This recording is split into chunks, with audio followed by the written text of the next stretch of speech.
क्या होगा अगर मिलियंस ऑफ डॉलर्स अचानक से गायब हो जाएं? दोस्तों, वीडियो में आगे बढ़ने से पहले आपका हमारे चैनल पर हार्दिक स्वागत है। ये कहानी है उस हैकिंग की जो अभी तक अनसॉल्व्ड है भाई। रात के 3 बज गए थे और सारा शहर सो रहा था। बैंक के उस बड़े से हॉल में काम करने वाले कर्मचारी थके हारे चैन की नींद सो रहे थे, पर किसे मालूम कि तूफान से पहले की शांति है। लोग सो गए थे, पर मानो कंप्यूटर की स्क्रीन ज़्यादा जल्दी काम कर रही है। वह स्क्रीन सामान्य नहीं थी, क्योंकि बाद में जाकर वही स्क्रीन अंतर्राष्ट्रीय अखबारों का एक टाइटल। खबर बस ये थी कि किसी ने बैंक नहीं तोड़ा, किसी ने ताला नहीं तोड़ा, तो मिलियंस ऑफ डॉलर कहाँ गायब हो गए। हाँ दोस्तों, मैं आपको कोई फिल्मी कहानी नहीं बता रहा, मैं आपको असली घटना पर आधारित एक बांग्लादेश बैंक की सबसे बड़ी मनी हाइस्ट की कहानी बता रहा हूँ। चलो दोस्तों, स्टार्टिंग से शुरू करते हैं।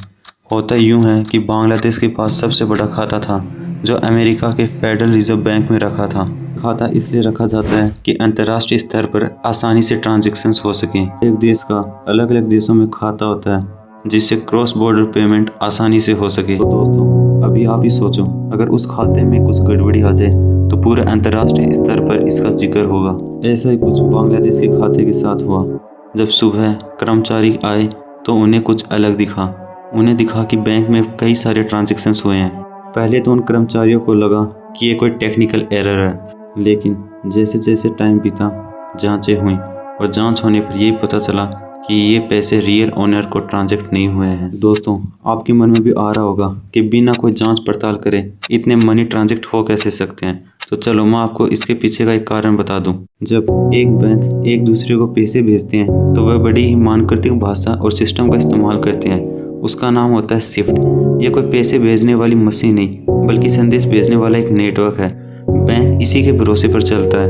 लेकिन दोस्तों, जैसे मैंने कहा, बैंक सिर्फ भरोसे पर चलता है। अगर किसी ने उस भरोसे को ही तोड़ दिया तो बैंक भी कुछ नहीं कर सकता। और उसी भरोसे को तोड़ा उन हैकर्स ने, जिन्होंने स्विफ्ट का एक नकली संदेशा बनाया।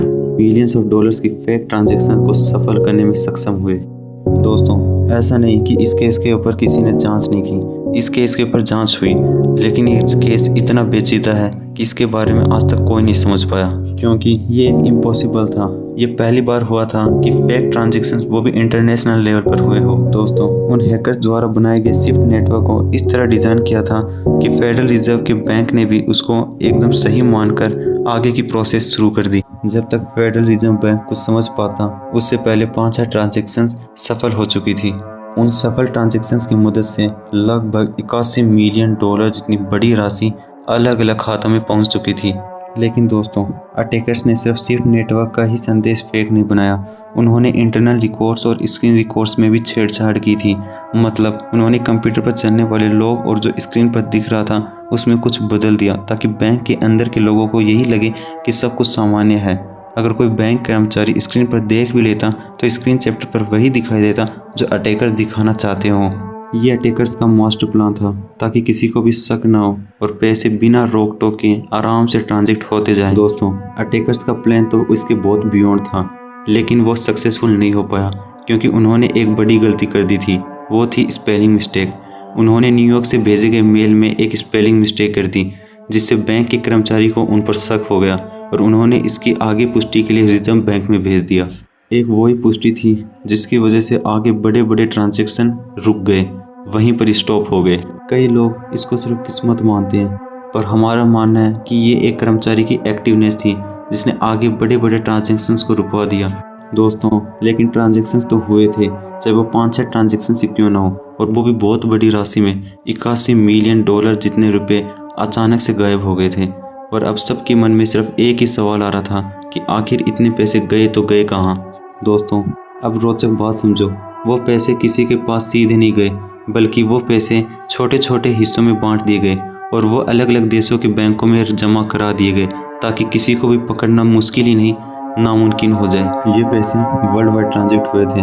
कई पैसे भारत के पड़ोसी देश फिलीपींस जैसे देशों में ट्रांजैक्ट किए गए थे। इन पैसों को ट्रांजैक्शन करने के पीछे भी एक मास्टर प्लान था।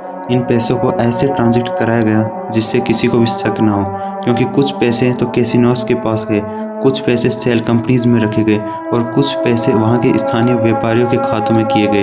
दोस्तों अब इस मास्टर प्लान के पीछे की तहकीकात होना शुरू हुई। कंप्यूटर लॉग्स को खंगाले गए, स्क्रीन रिकॉर्ड्स की तहकीकात हुई और स्विफ्ट संदेशों के मार्ग का भी विश्लेषण किया गया।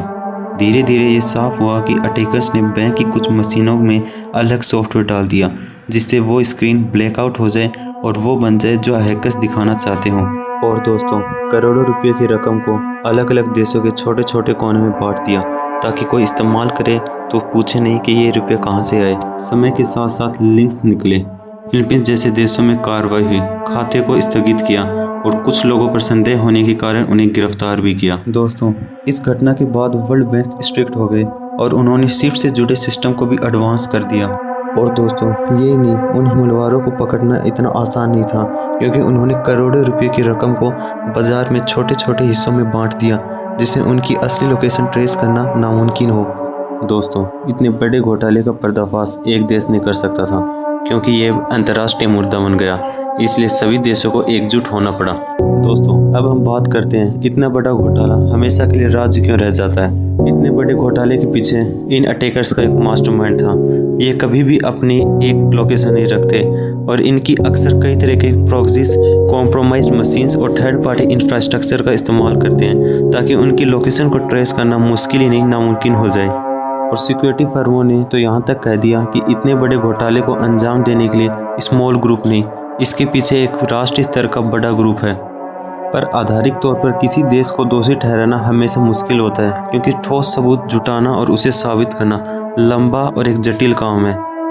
दोस्तों वो बिलियंस ऑफ डॉलर्स कहाँ गए ये तो किसी को नहीं पता क्योंकि वो अभी भी छोटे छोटे हिस्सों में अभी भी ट्रांजिट हो रहे हैं।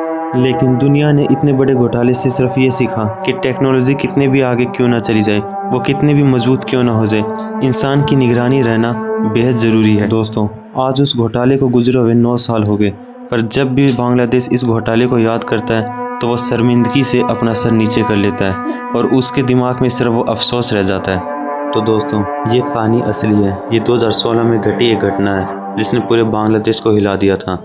तो दोस्तों आज के लिए इतना ही, आपको मिलते हैं अपनी नेक्स्ट वीडियो में इसी अंदाज में। इतने अपना ख्याल रखना और